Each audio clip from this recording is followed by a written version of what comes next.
Hey everybody, it's Matt. Welcome back to the Journey Church podcast. If you haven't yet, be sure to subscribe to this podcast so you can automatically get our weekly episodes. And you might want to go ahead and subscribe to our Journey YouTube channel as well. You'll find messages, music, interviews, inspiring stories, and more for you all right there. Now, I hope this episode helps you take your next step in following Jesus. It's so great to be with you all. I've loved the Journey Church and Matt and Jen for a long time. Matt and I started churches about the same time together back in the mid-2000s and became good friends, and I've loved you guys from Tennessee and what you've done. You guys have been on the forefront of what our nation, what our communities need. So thank you for letting me be here. A couple months ago, Matt asked me about being part of this series about a hunt for happiness, about seeking happiness, and I've loved it. I followed along online with you, and I thought about an example, and we're in football season, and it's for some of us, it's a little more exciting than others, It reminded me of an interview that I seen with Tom Brady. Tom Brady was an NFL quarterback. Some people say that he was the greatest of all times. He's won more Super Bowls than any quarterback, I think 7, and lost a couple. Had millions and millions of dollars, and at this point in his life probably has billions of dollars. And he was on a 60-minute show, and they were interviewing him, and they were asking about his life, about, all this stuff is going on, and you're married to a supermodel, and you got all the money, and you're a celebrity. You have everything you could possibly want. Many of the things that many of us think make happiness. And this was Tom's response in the interview. Why do I have 3 Super Bowl rings and still think there's something greater out there for me? A lot of people would say this is what it is. I reached my goal, my dream, my life. Me, I think God has got to be more than this. And what an example of what we have been talking about for the last couple of weeks. I mean, a perfect example, the big principle in week 1 was being consumed with you will ultimately consume you. I mean, when you are the end to your life, it is eventually going to consume you. You'll crash.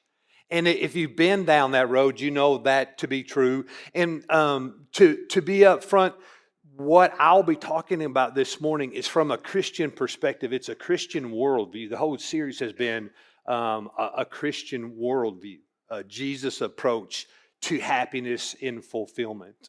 And Jesus says that what consumes you is ultimately going to cause you to make the decisions that you do in life.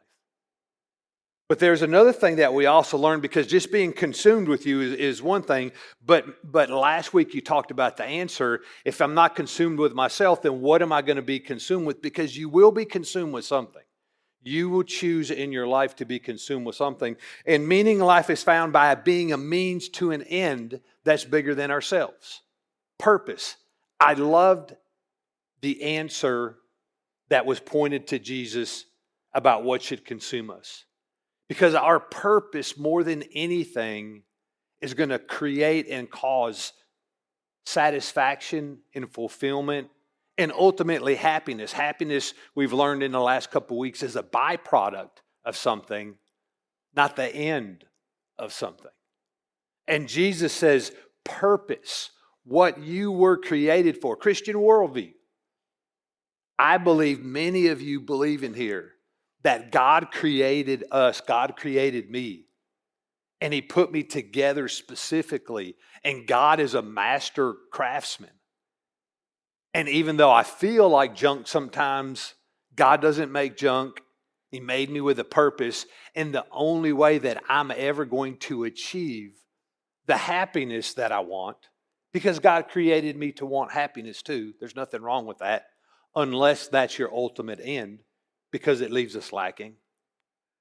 God created the purpose in me. And today we're going to look at, how do I get to that life that's big enough? How do I take the step? What do I need to do?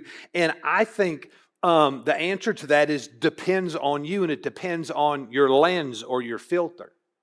So early on, one of the last 2 weeks, we considered the idea that all of us make the decisions every day about what is going to make me happy. One of the most important decisions that shapes who we are. And again, please don't think that that is a bad thing, because that's not a bad thing. I choose the kind of toothpaste that I want because I like it. I choose what I wear, where I buy it from. I choose what I do because of things that bring me enjoyment. There's nothing wrong with making decisions unless that is your end game. And it depends on what kind of lens or what kind of focus that you have. When I think about lenses and how I think in the past couple of weeks, Matt used the word filters. What's the filter? I use the word lens because I get that. I need glasses. And there's two ideas that I have about why we go to the optometrist or why we go to the eye doctor. And the first one's obvious. The big reason that we go to an eye doctor is because we can't see, right? We got blurry vision. Duh, why did you come here to tell us that? I mean, the obvious big reason why we go to an eye doctor is there's something out of focus or there's something wrong, and then I go and he gives me different lenses or contacts or recommends surgery or something like that, and you fix that thing. But here's the scary reason, the second thing, the scary reason that we don't go to an eye doctor is because we don't know we have blurry vision. It scares me to death. The scary reason why we don't go is because we don't realize that we are seeing out of focus. A couple years ago, I went to the eye doctor, who's a friend of mine, Tim. We fished together. And so we fished a couple times, and I needed some glasses. And so I go and we do the thing. And, he's like, hey, look through these things and tell me, is A clear or is B clear? Click, click, and is B or C or B or D, and we do the deal. And we get through all that stuff. And he's like, oh, yeah, you haven't changed that much, whatever. And he says, Jeff, can you see good when you read? And when you look at a computer, can you see good? I was like, oh yeah, I don't have any problem with that at all. I mean, I'm good. I just can't see far away. And he was like, he handed me a half sheet of laminated paper, and it had 3 paragraphs on it. And he says, okay, just hold that comfortably and start at the top and read that. And I was like, man, I think he's trying to test me on this deal. So I'm holding it like this right here. And when I look down, I'm like, sweet, because it was a Bible verse. And I was like, man, I got this. I thought, man, he just making it easy on me. And then when I actually look at it, it's John 3:16. And I was like, man, I've known this verse. And so I look at the first one in its big font, and I'm reading it, and I'm like, man, I can read this one with my eyes closed, Doc. For God so loved the world.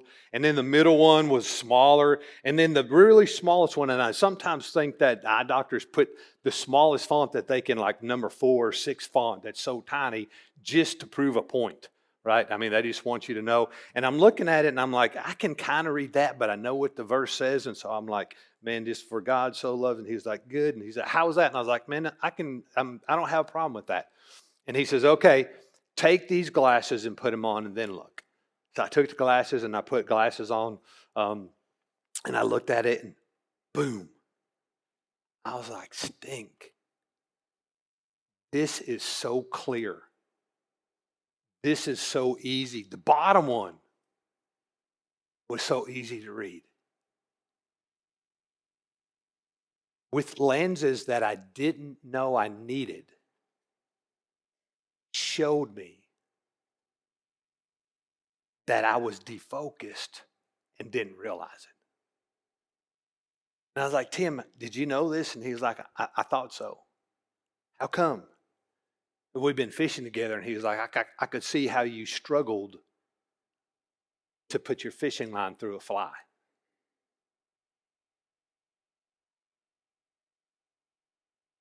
Scary thing is when we don't see clearly, we don't realize it. And it's one thing when it has to do with reading and tying flies and that kind of stuff, but we're not talking about that. We're talking about a spiritual application on that. And there's a reason why you and I fall into the trap of not realizing that our vision is blurry. It's real logical. And in week one of this series, Matt started to touch on it. It was from Mark chapter 8, I think. And Jesus was talking about, this is what you do to follow me. If you really want to follow me and you want to have the greatest life, Jesus talked about life and how to have happiness and abundance, and not just survive, but not just to survive, but to thrive in life. And he used that verse. If anyone wants to follow me, they must deny themselves and take up their cross and follow me. For whoever wants to save their life will lose it. Wow, that doesn't make a whole lot of sense. If I want to save something, I don't lose it. But that's not the only thing that Jesus said that didn't make sense. He said stuff like, hey, if you're a Christian, if you're a Christ follower, if you want to be first, be last. But that doesn't make sense in anything else in life other than maybe with you, Jesus. If you want to be full, empty yourself. If you want to be the greatest, then become the least. And the reason why we can have a defocus and not see clearly from a Christ-following perspective is because what Jesus requires is totally counterintuitive to what we think and who we are. It's not how we default. There's nothing in life where I'm like, okay, I'm going to prepare and I'm going to practice and I'm going to do this and I want to be successful and I want to win and I want to get first place and I want to pass the test and I want to cut the deal and I want to get this job and I want to win her over and I want to win him over. There's nothing in life that is so counterintuitive, paradoxical, different than how we default, than what Jesus requires of us if we want to follow him and find the happiness that we're looking for. And there's a guy named Paul in the Bible who talked about this, and not only did he talk about it, he actually, even more so than talk about it, he's the greatest example. He's a great example of what Jesus was talking about, of someone who was so defocused and didn't realize it. He had to make an intentional change in his life. And his name was Saul, and then it got turned to Paul when his life got turned around.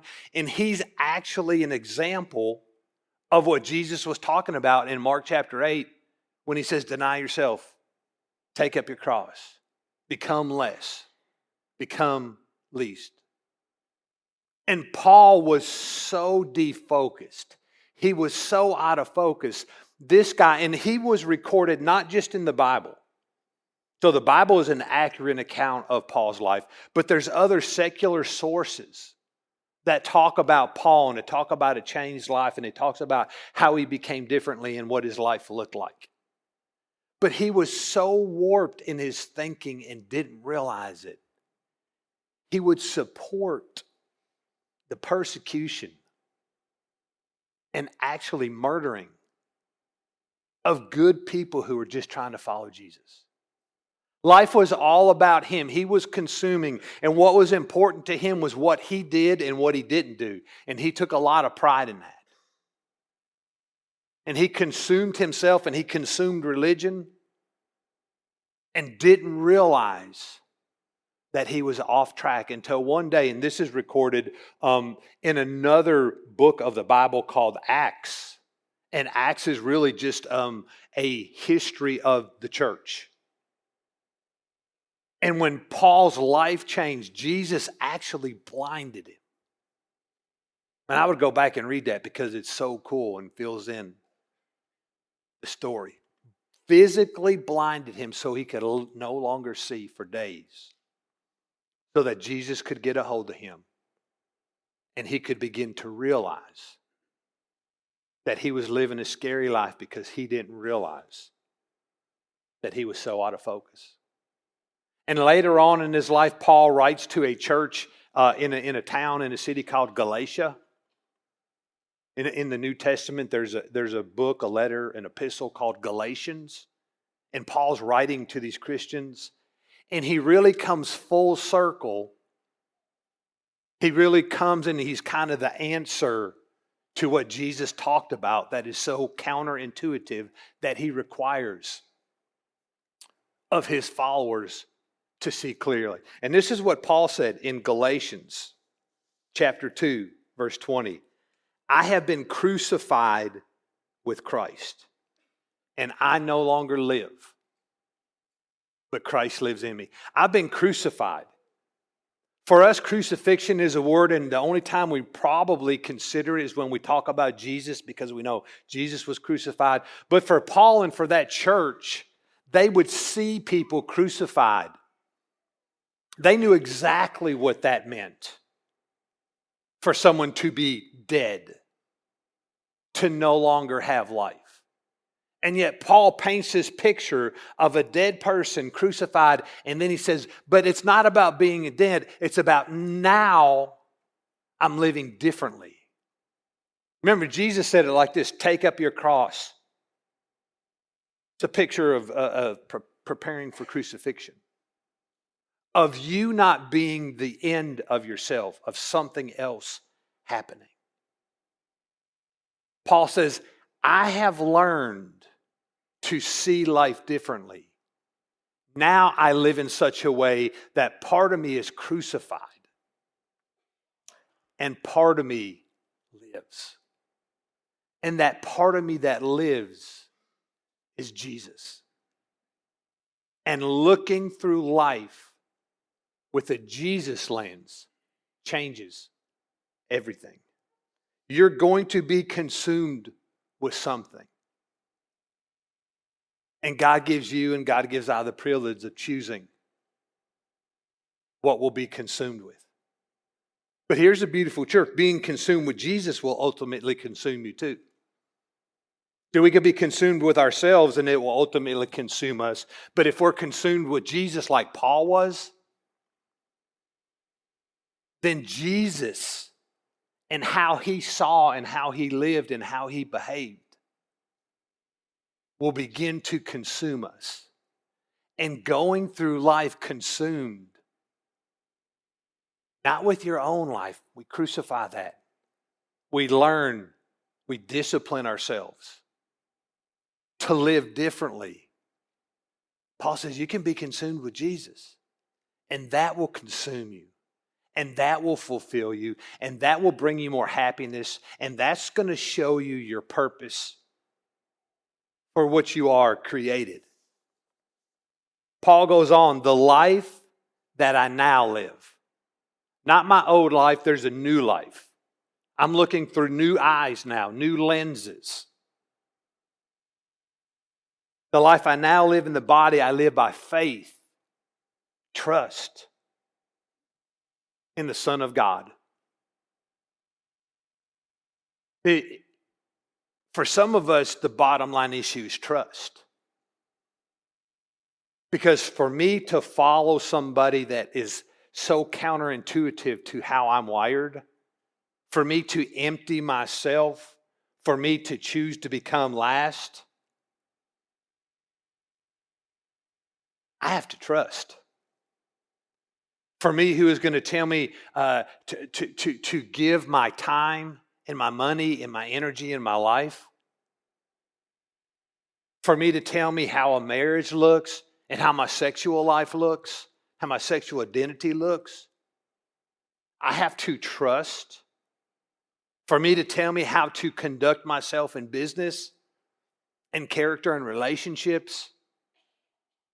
For me to listen to someone who tells me what can go on in my mind, what I can look at and what I can't look at? I have to trust. I live by faith, by trust in the Son of God. And here's why. It's no longer about following rules, because Paul was a rule follower. This is what motivates Paul now, who loved me, Didn't only love me. He proved it because he sacrificed his life. That which motivated Paul to begin making intentional decisions rather than continuing to consume his own self was to start pursuing Jesus. And what motivated that was the love of Jesus Christ. And he's living differently. He changed lens. The paradox is you find life when you give your life away to the one who gave you life in the first place. You will find the happiness and the life that you want when you give your life away to the one who gave you life in the first place. And we already know, you can go back and look at the rest of the series. It's beautiful. You will not find happiness and purpose accidentally. You have to be on purpose. And things change. Happiness isn't found. It's a result of intentional life changes. It's when your time doesn't only benefit you any longer, but you're a tool used by God. Your resources are not just for your own consumption, but they become something bigger for the mission of God. And relationships aren't what people can do for you, but opportunities for you to love somebody else. The lens changes are dramatic, and it changes everything. And honestly, I think I'm an example of this because I had to change lenses because, again, I don't go out looking to lose and looking to give everything away and looking to emptying myself. So I've had to intentionally do things in my own life because the scary thing is, because I don't naturally default to being Christian, I have to surround myself with people that will let me know, hey, Jeff, man, that thinking, I think you're a little off on that. Hey, Jeff, man, that's a pretty selfish thought.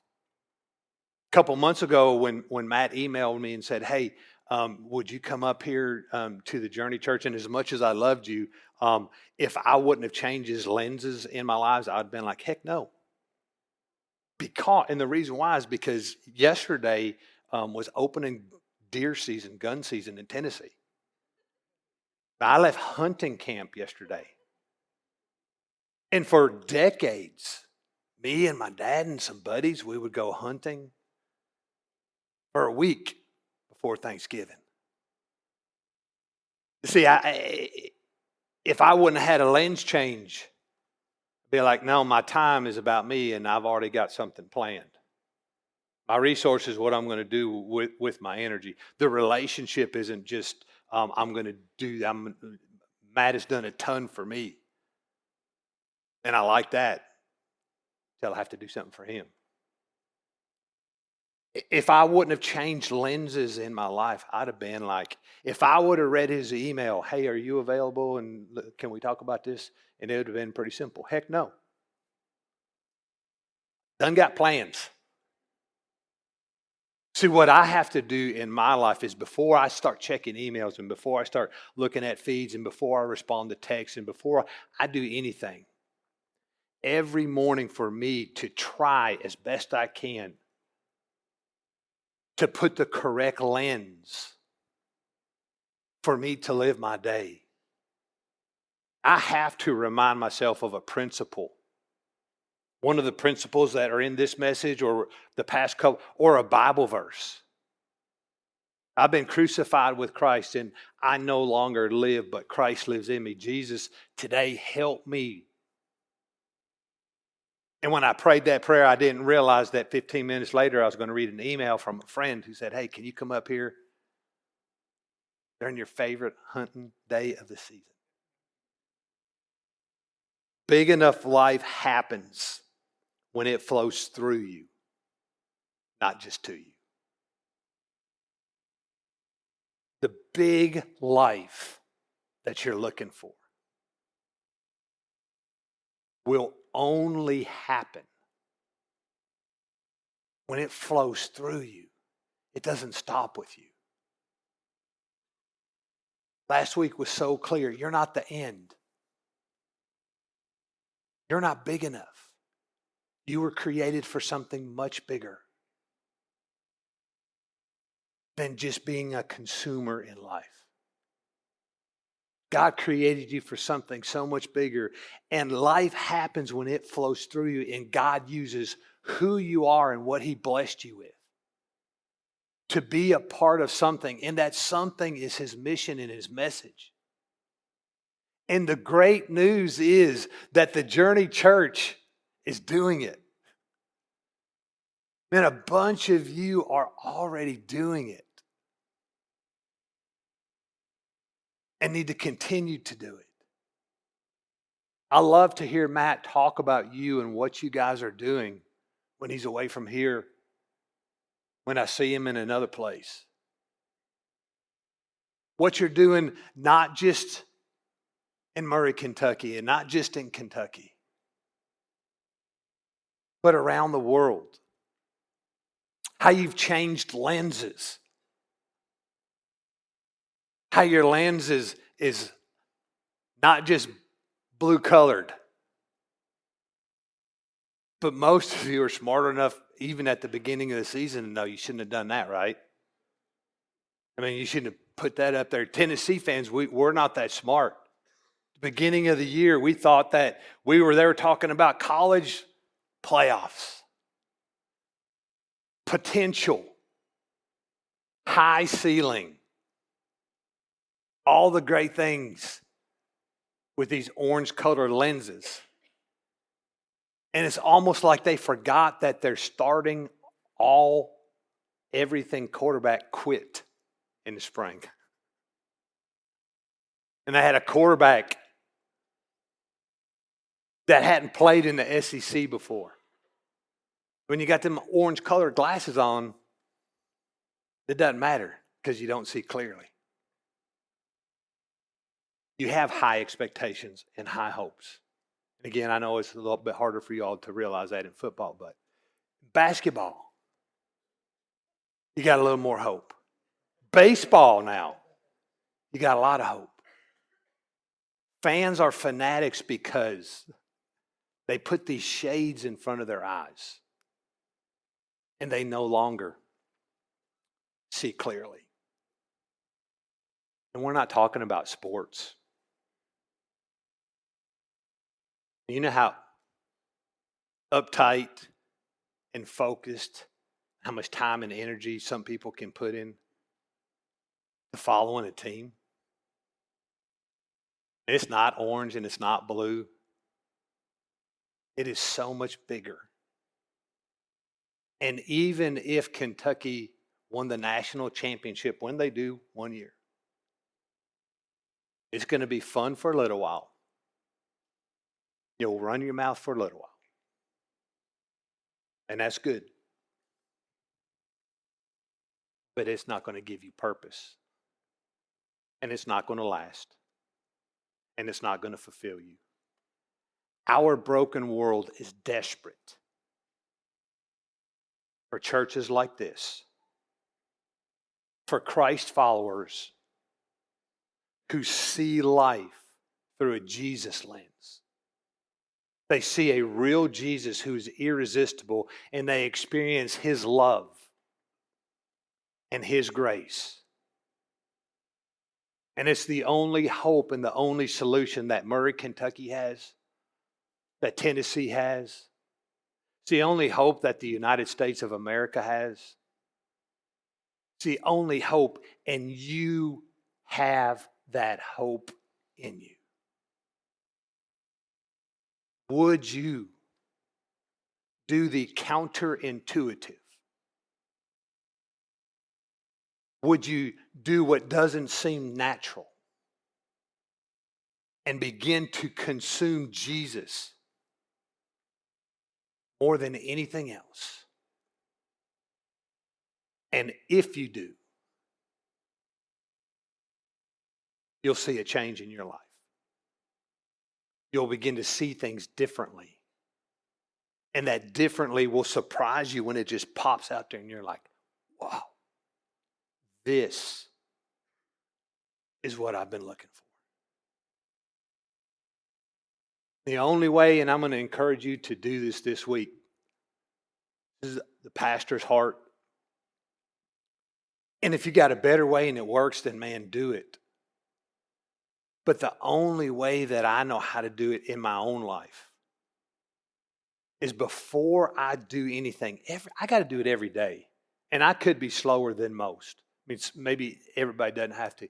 But before I start, I've developed a pattern to not do certain things before